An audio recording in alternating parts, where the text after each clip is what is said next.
Good morning. आज हमें वृत्त से संबंधित दो प्रमेय पढ़ाएंगे हम आपको, जिसमें पहली प्रमेय है कि वृत्त की बराबर जीवाएं केंद्र पर बराबर कोण अंतरित करती हैं। तो यहाँ एक ओ केंद्र वाला वृत्त है और जिस पे दो समान जीवाएं हैं ए वी और पी क्यू। ये दोनों जीवाएं बराबर हैं और हमें ये सिद्ध करना है कि ये केंद्र पर बराबर कोण अंतरित करती हैं।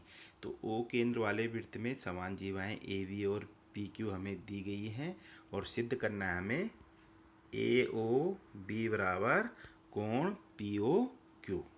तो इसके लिए हम रचना करेंगे हम कि ओ ए, ओ बी, ओ क्यू और ओ पी को मिलाया।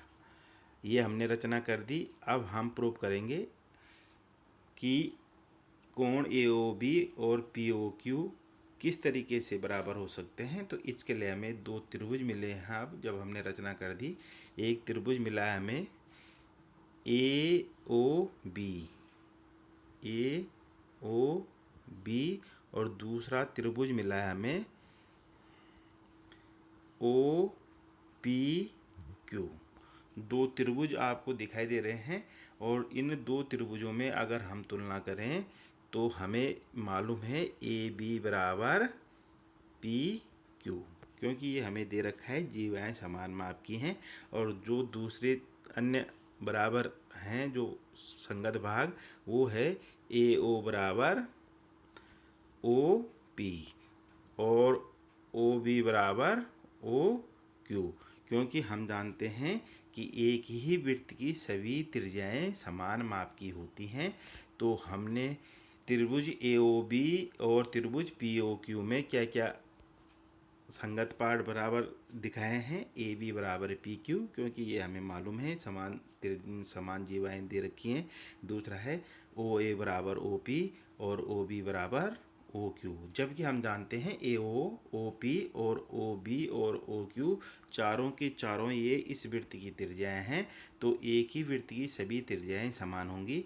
तो ट्रिपल एस नियम के अनुसार ये दोनों त्रिभुज परस्पर सर्वांग सम होंगे।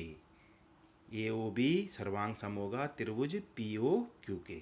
और जब ये दोनों त्रिभुज सर्वांग सम हैं तो सी पी सी टी नियम के अनुसार correspondent part of correspondent triangle, तो ए ओ बी कोण ए ओ बी बराबर पी ओ क्यू हम सिद्ध कर दिया हमने सी पी सी टी नियम के अनुसार। तो हमने ये सिद्ध कर दिया है कि वृत्त की बराबर जीवाएं केंद्र पर बराबर कोण अंतरित करती हैं। इसके बाद जो दूसरी प्रमेय है उसको देखेंगे आप, तो इसका ठीक विलोम है वो कि अब हमारे पास एक वृत्त की जीवाओं के द्वारा केंद्र पर अंतरित कोण बराबर हों तो वो जीवाएं बराबर होती हैं। अब हमें ये सिद्ध करना है कि दो जीवाएं हैं, हमें अभी मालूम नहीं है कि ये दोनों जीवाएं बराबर हैं, लेकिन ये हमें ज्ञात है कि ये दोनों जीवाएं केंद्र पर बराबर कोण अंतरित करती हैं। जो मालूम है वो मालूम है हमें कि ओ केंद्र वाले वृत्त में ए बी और पी क्यू जीवाएं केंद्र ओ पर समान कोण अंतरित करती हैं। कोण ए ओ बी बराबर कोण पी ओ क्यू ये हमें दिया गया है और सिद्ध करना है हमें ए बी बराबर पी क्यू। रचना हमें करनी नहीं, पहले से रचना हमारे पास उपलब्ध है। तो अब हम क्या करेंगे कि यहाँ त्रिभुज ए ओ बी और त्रिभुज पी ओ क्यू इन दोनों की तुलना करेंगे।